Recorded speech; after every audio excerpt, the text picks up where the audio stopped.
Wayne and Andre here from Baseball Canada. Today we're going to talk about building the dream team on the defensive side of the baseball field. We're not going to take into account any offensive stats here, but remember, many baseball players playing minor baseball start off playing a position and years later they evolve into other positions based on the needs of the position. So today we're going to talk about our dream team defensively. Andre, I got first pick.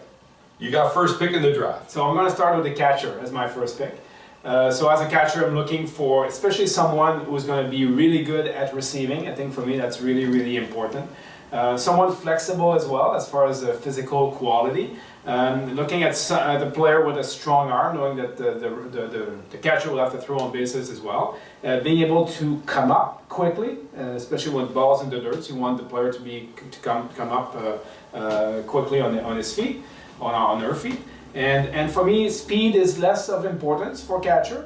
But if you have one with speed, then it's a bonus for sure. It seems to be a tradition in baseball that you have speed up the middle. So I'm going to draft second here at shortstop. Shortstop has to have quick feet, has to have sure hands, also has to be able to make long and strong throws from deep in the hole. Also has to be generally a leader on the infield and call plays, help with the defense and positioning, and just generally be a leader on the defense. Just so you don't control all middle infield, I'm going to go with second base. Okay, so we can team up there. So we're basically looking at the same type of physical attributes as you described for shortstop at second base. I really like a second baseman with a good arm, because most of the time when it's time to turn a double play, it's more difficult for second base to throw the ball back to first base as it is for shortstop because of the movement, of the momentum you have towards first base. So I like a second baseman with a good arm, and also with all the plays towards second base, a good arm will serve you as well. So obviously there's a lot of space in the outfield to be covered, so I'm going to draft outfielders next. Your center fielder typically has to be the fastest position player out there, has to really have a good baseball sense.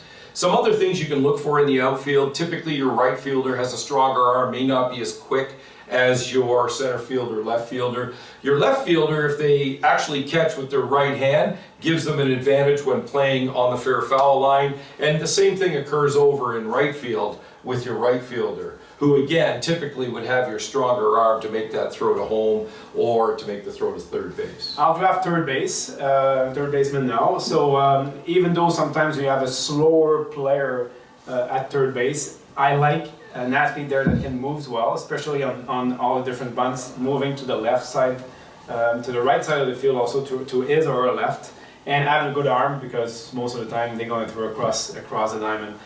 Someone that is fearless also, because they're closer to the hitter as a shortstop and a second baseman could be. So someone that could react quickly and make the plays. That leaves us with first base.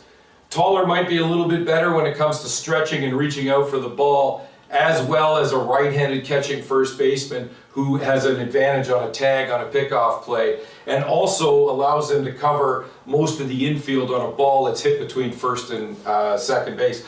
Also has to have a strong arm to make a throw across the infield to third base, and again, needs to be a smart player. Might not be the quickest player on the field, as you mentioned with the third baseman, but also needs to be smart to be able to start double plays or make the throw to the correct base in the correct situation. There you have it, folks. There's your dream defensive team for this summer.